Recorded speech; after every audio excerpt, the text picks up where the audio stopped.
Current forestry and fire management include logging and burning of native forests adversely affects biodiversity and contributes to the extinction of local species. These new nature laws could protect the biodiversity by the inclusion of and collaboration with the First Nations practice of cool mosaic burns. The question: what plans are there to collaborate with Indigenous communities to help preserve and improve biodiversity into the future? Do the laws help strengthen Indigenous land management practices? Because, yes, First Nations peoples have successfully been looking after this landscape for more than 65,000 years, doing a better job of it than we have in the last couple of hundred. And so the reforms really enshrine and encourage the sharing of First Nations cultural knowledge when there's listings of threatened species and of ecological communities. They also allow the Indigenous Advisory Council, I think it's a council, to have a male and female co-chair so that both men's and women's business is able to be represented. So this is recognising how important those different voices are. Within the legislation, it's designed so that their First Nations voices, knowledge and expertise are all part of environmental decisions, but we've also got the Indigenous Protected Areas program, and you might be aware that we recently announced funding for 8 new areas. I think there's something like 95 Indigenous protected areas now that have been dedicated across Australia. So this is a program that runs in parallel. This legislation is a certain piece, but it obviously intersects and is supported by things like the Indigenous Protected Areas program. And I'm always happy to, if people go, I don't know much about that, there is so much that we have available. I can always send some links through if people want to know more about that, because I've got pages on it.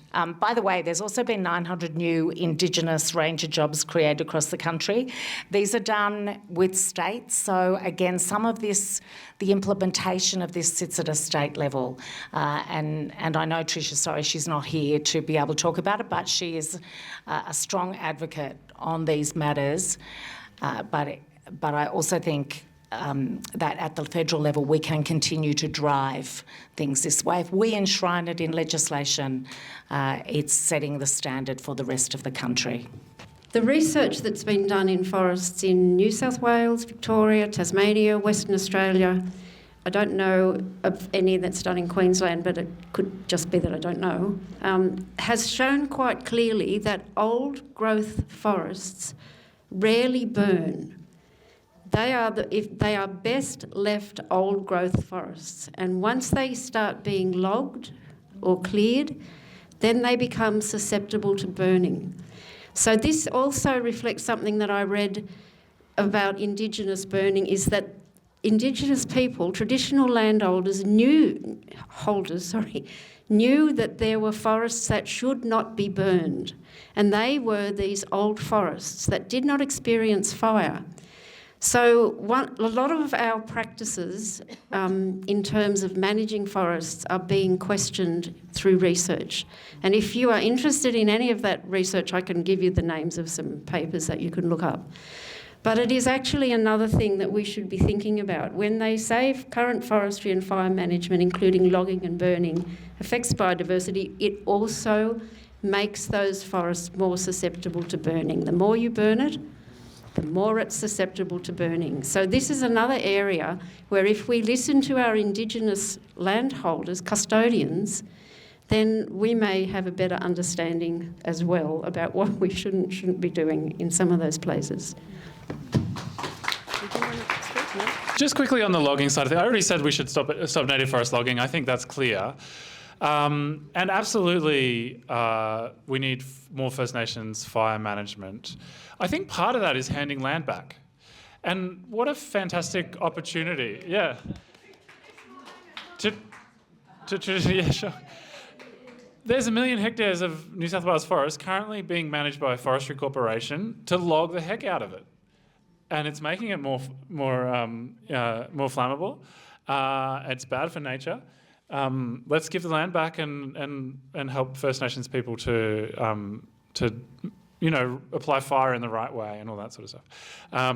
And I think that won't come from our federal nature laws, but it should come from it should be a federal strategy. We have a federal forest policy statement. There should be support for transitioning to sustainable plantations. It's an industry plan to make sure that we have a more productive industry, a more economic industry, a sustainable industry. At the moment, it's losing money, it's destroying the environment, and there should be a federal strategy on that. I'm just going to add, we already fund cool burnings too through the National Emergency Management Agency's programs. So you can see a bunch of them that are funded there, and through the National Bushfire Recovery Fund. So yeah, there's certainly financial support for it. It works its way through the states, and then it comes all the way down to local government areas, and usually through New South Wales RFS. Oh, and council too. I'm Romola, Hollywood Deputy Mayor, and the Mayor would have probably wanted to say that we are also working with First Nations people and the traditional owners, the Darug and Gundungurra people, if they approach us and to do cultural burns, and we work with the other agencies. So there's a bunch of information actually on Council's website if you're interested in that.